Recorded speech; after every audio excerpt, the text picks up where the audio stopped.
नमस्कार दोस्तों, मैं हूं सौरभ और स्वागत है आपका बुक ट्यूबर हिंदी पर। क्या कभी ऐसा हुआ है कि जिंदगी एक पल में रुक गई हो, जैसे आप तेज रफ्तार से दौड़ रहे हों और अचानक किसी ने आपके पैरों के नीचे से जमीन खींच ली हो।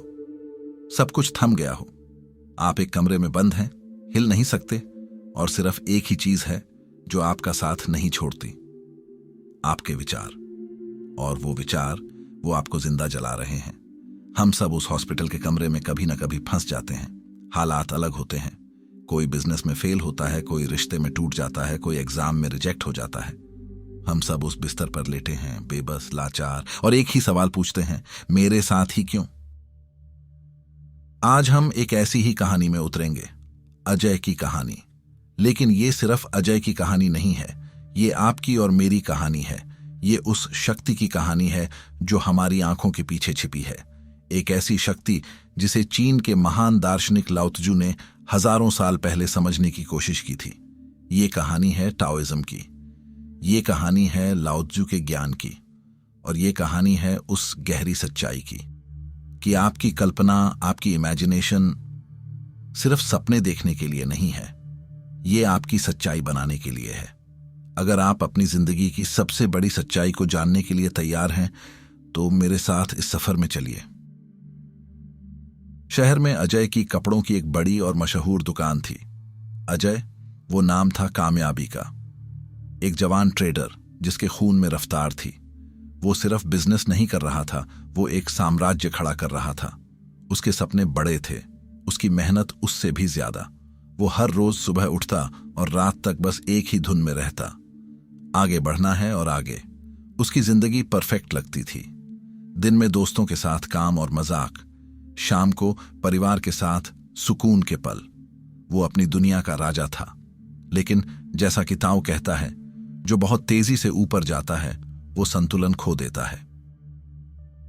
एक दिन अजय बाजार में अपनी धुन में चल रहा था। शायद दिमाग में अगले ऑर्डर के कैलकुलेशन चल रहे होंगे। तभी एक लोडिंग टेम्पो ने पीछे से जोरदार टक्कर मारी। सब कुछ एक पल में धुंधला गया। आंख खुली तो वो एक पत्थर पर पीठ के बल पड़ा था। दर्द की एक ऐसी लहर उठी जिसने उसकी चीख निकाल दी। रतलाम के डॉक्टरों ने कोशिश की, लेकिन दर्द किसी जहर की तरह फैल रहा था। जब बर्दाश्त से बाहर हो गया तो डॉक्टरों ने हाथ खड़े कर दिए। इन्हें सीधे मुंबई ले जाइए। मुंबई के उस बड़े हॉस्पिटल में एक्सरे और स्कैन के बाद सच्चाई सामने आई। सच्चाई जो एक झटके में अजय की दुनिया को तोड़ने वाली थी। रीढ़ की हड्डी और कूल्हे में गंभीर फ्रैक्चर। डॉक्टर ने अजय की आंखों में देखे बिना कहा, लगभग पूरे शरीर पर प्लास्टर चढ़ाना होगा और आप अगले 1 महीने तक इस बिस्तर से उठ नहीं सकते। 1 महीना, 1 मिनट में जिसकी दुनिया बदल जाती थी, उसे 1 महीने तक एक जगह पड़े रहना था। अजय की जिंदगी पलट गई। कहां वो अपने शहर का चमकता सितारा था और कहां वो मुंबई के एक अनजान हॉस्पिटल के बिस्तर पर एक जिंदा लाश बन गया था। वो तेज रफ्तार ट्रेडर अब एक कैदी था। दिन रात बस एक ही काम था, हॉस्पिटल के उस नीरस बेजान छत को घूरते रहना।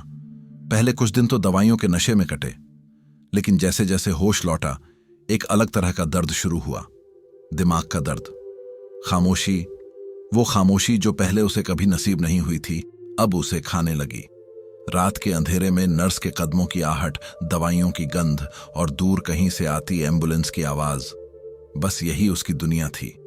और उस खामोशी में उसका दिमाग चीखता था, मेरे बिजनेस का क्या होगा?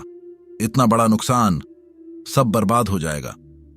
मेरे साथ ही ये सब क्यों हो रहा है? मैंने किसका क्या बिगाड़ा था? क्या मैं कभी दोबारा चल पाऊंगा? क्या मैं पहले जैसा हो पाऊंगा? ये सवाल नहीं थे, ये वो कीड़े थे जो उसे अंदर से खा रहे थे। दोस्तों, ये है वो पहला जाल जिसे हम सोचना कहते हैं। वो असल में डर की कल्पना होती है। हम सबने ये किया है। हम भविष्य की सबसे खराब तस्वीर अपने दिमाग में बनाते हैं। अगर मैं फेल हो गया, अगर उसने मुझे छोड़ दिया, अगर लोगों ने मेरा मजाक उड़ाया। लाओ त्जू कहते हैं, अगर आप उदास हैं तो आप अतीत में जी रहे हैं, अगर आप चिंतित हैं तो आप भविष्य में जी रहे हैं, अगर आप शांत हैं तो आप वर्तमान में जी रहे हैं। अजय न वर्तमान में था न अतीत में। वो एक ऐसे भविष्य में जी रहा था जिसे उसने खुद अपने डर से बनाया था। वो अपनी ही कल्पना का कैदी बन गया था। इन विचारों का जहर उसके शरीर पर दिखने लगा। वो परेशान और उदास रहने लगा। उसकी भूख मर गई। उसका शरीर जो ठीक होना चाहिए था, वो उसके दिमाग के बोझ तले और टूट रहा था। डॉक्टर हैरान थे कि रिकवरी इतनी धीमी क्यों है। वो जो अजय अपनी दुकान पर बैठा हंसता खिलखिलाता था, वो अब एक जिंदा सांस लेता हुआ अंधेरा बन गया था। वो देख सकता था, पर उसे सिर्फ अपनी तबाही दिख रही थी। वो सुन सकता था, पर उसे सिर्फ अपनी हार की गूंज सुनाई दे रही थी। और फिर उस अंधेरे कमरे में एक और बिस्तर लाया गया।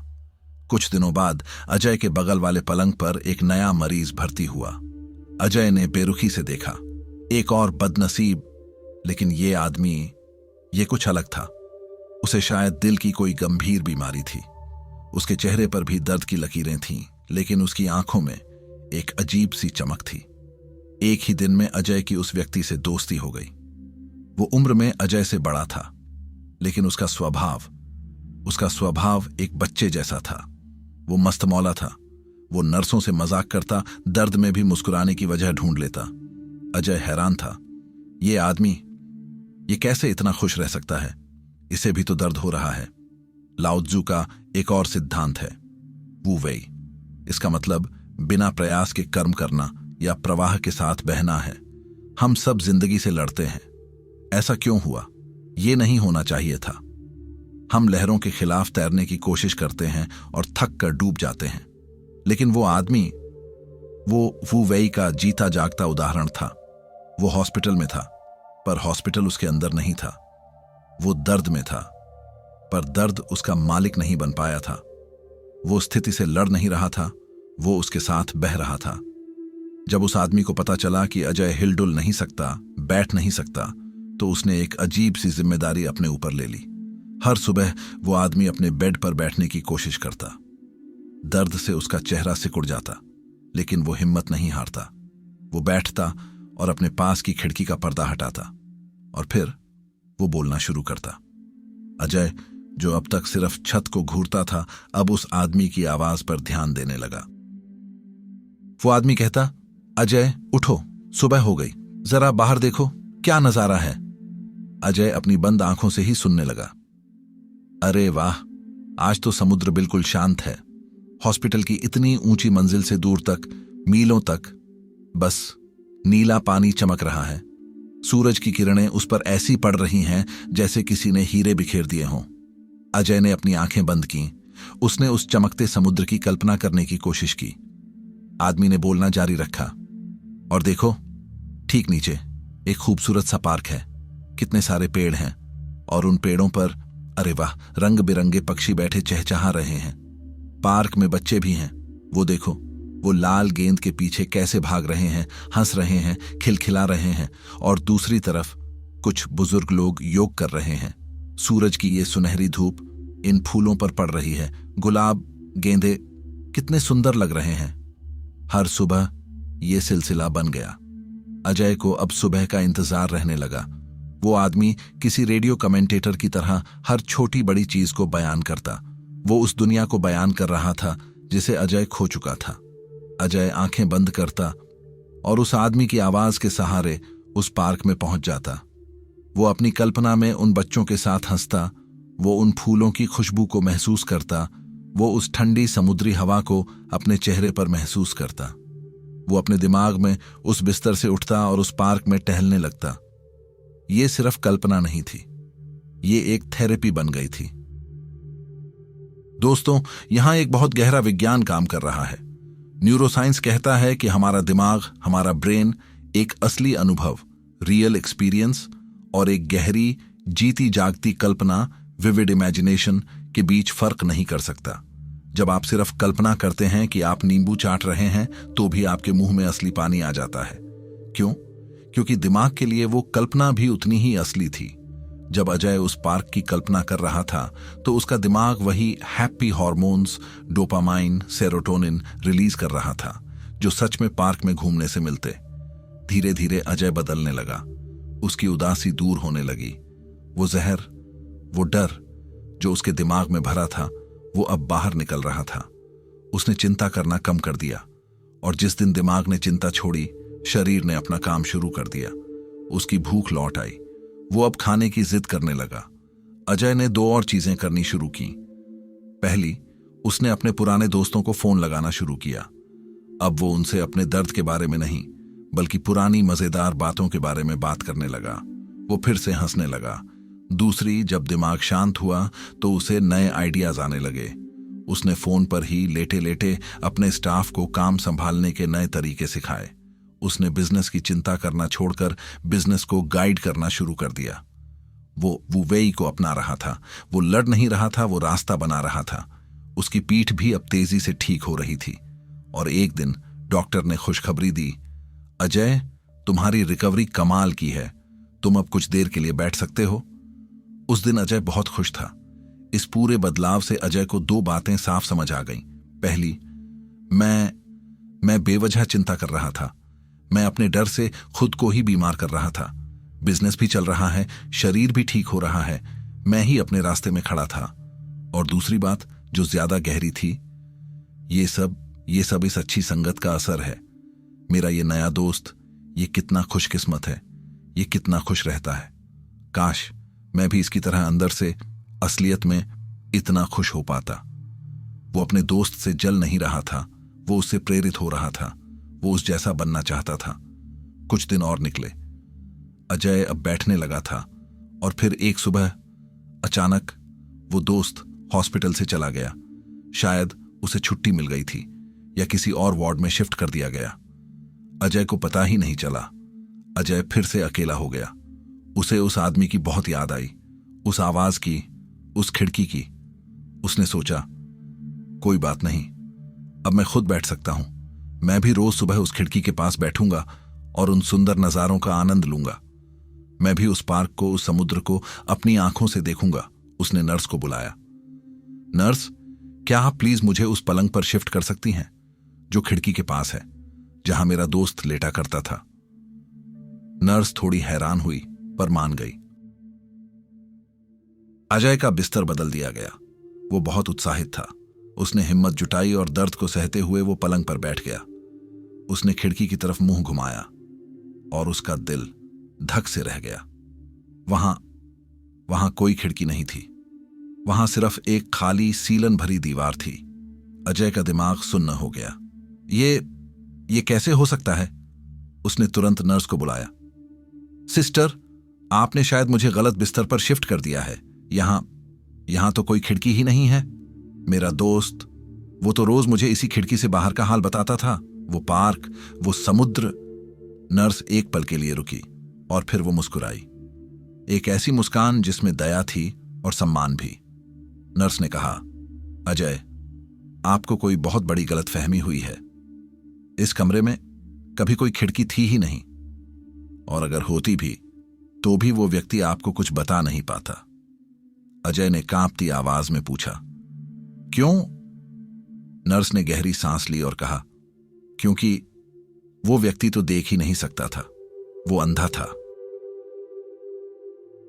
अजय सन्न रह गया।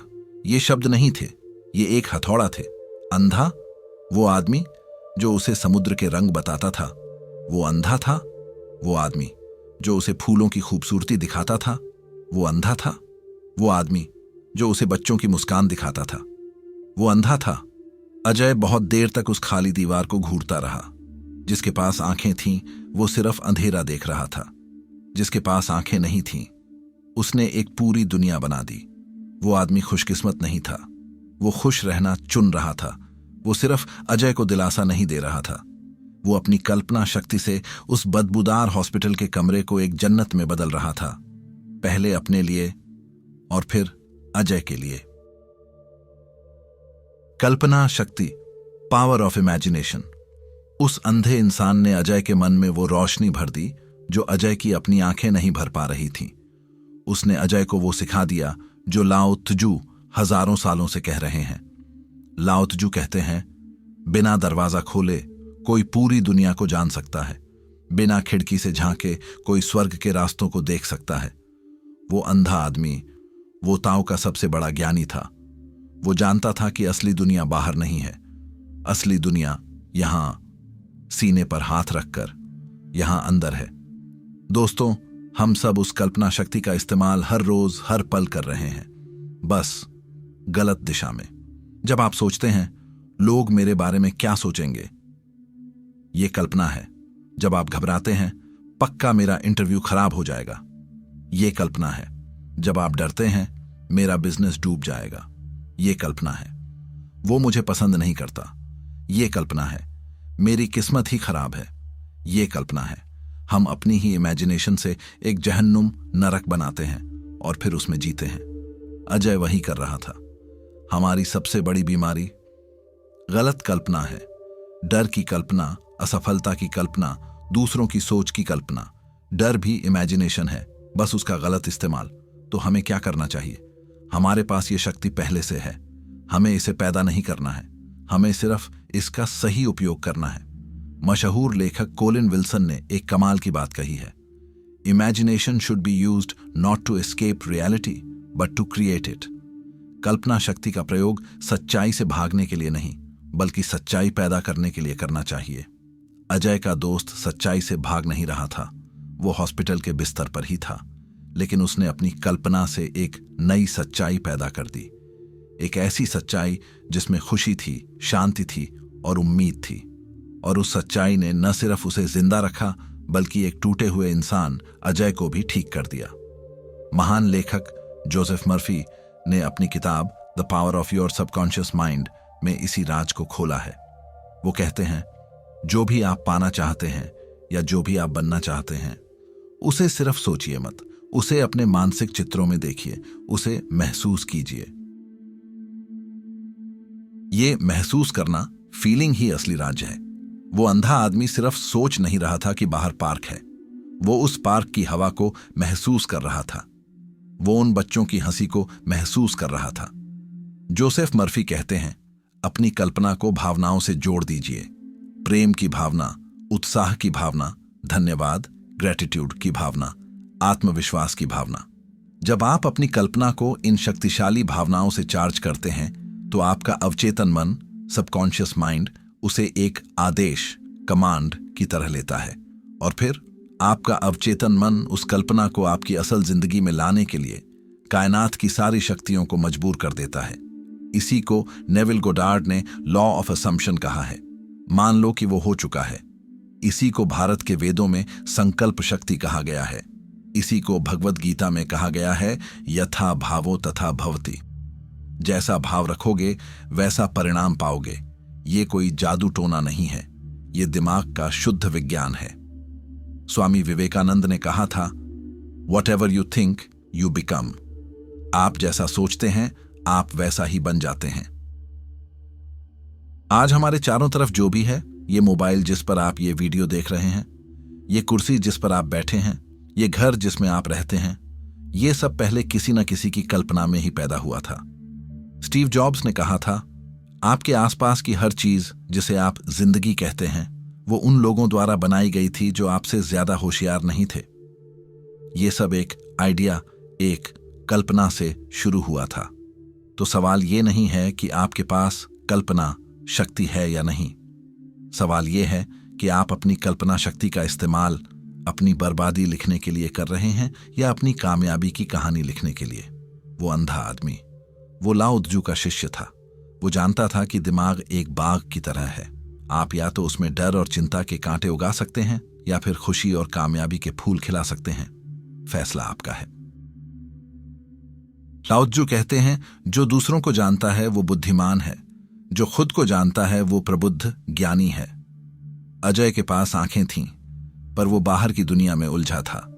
वो अंधा आदमी खुद को जान चुका था। वो जान चुका था कि असली शक्ति अंदर है। तो चलिए आज से इस शक्ति का सही इस्तेमाल करते हैं। आज रात सोने से पहले और कल सुबह उठने के ठीक बाद बस 5 मिनट के लिए अपनी आंखें बंद कीजिए और कल्पना कीजिए आज आपका दिन कैसा होना चाहिए। सिर्फ सोचिए मत, उसे देखिए। कल्पना कीजिए कि आप अपने आज के सबसे जरूरी काम को पूरा कर चुके हैं। महसूस कीजिए उस काम को पूरा करने के बाद आपको कैसी खुशी हो रही है, कैसा आत्मविश्वास, कॉन्फिडेंस महसूस हो रहा है।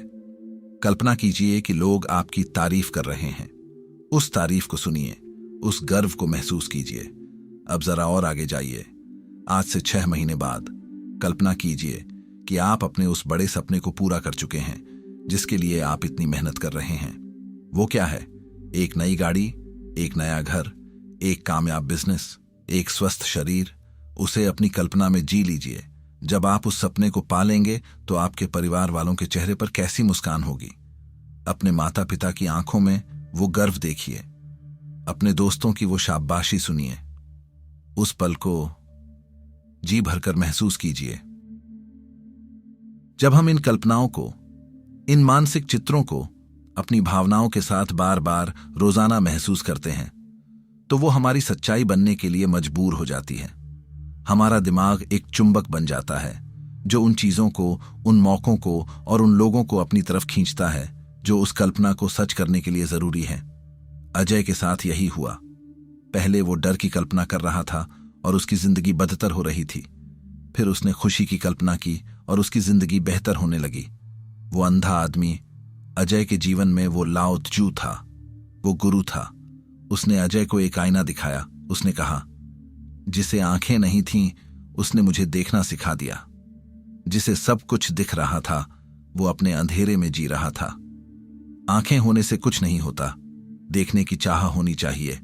नजारे बाहर नहीं, नजारे अंदर होते हैं। तो दोस्तों, आज से अपनी कल्पना की शक्ति को पहचानिए। ये कोई छोटी मोटी चीज नहीं है, ये ईश्वरीय शक्ति है, ये क्रिएशन की शक्ति है। सच्चाई से भागने के लिए नहीं, बल्कि सच्चाई पैदा करने के लिए, डरने के लिए नहीं बल्कि रचने के लिए अपनी कल्पना शक्ति का प्रयोग करें।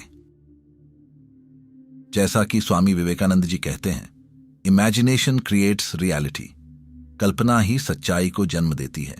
तो चलिए, आज से अपनी कल्पना को अपनी सबसे बड़ी ताकत बनाइए और अपने जीवन में एक नई खूबसूरत सच्चाई को रचिए। इस कहानी से एक बात तो साफ है, हम में से ज्यादातर लोग अपनी आंखें होते हुए भी अंधे हैं। हम सिर्फ वो दीवार देख रहे हैं जिस पर समस्या और असंभव लिखा है। लेकिन जो ज्ञान आज आपने पाया है वो हर किसी के लिए नहीं है। ये ज्ञान सिर्फ उनके लिए है जो अपनी जिंदगी की जिम्मेदारी लेने के लिए तैयार हैं, जो अपनी सच्चाई के शिकार, विक्टिम बनकर नहीं बल्कि उसके रचयिता, क्रिएटर बनकर जीना चाहते हैं। अगर आप उन लोगों में से एक हैं जो अपनी कल्पना से अपनी दुनिया को बदलना चाहते हैं तो बुक ट्यूबर हिंदी के इस परिवार का हिस्सा बनिए। सिर्फ सब्सक्राइब बटन दबाना काफी नहीं है। मैं चाहता हूं आप एक संकल्प लें। कमेंट में जाकर सिर्फ एक चीज लिखिए, रेडी। उसे लिखिए और कायनात को बताइए कि आप तैयार हैं, क्योंकि जो आप लिख देते हैं वो आपकी कल्पना का पहला ब्लूप्रिंट बन जाता है।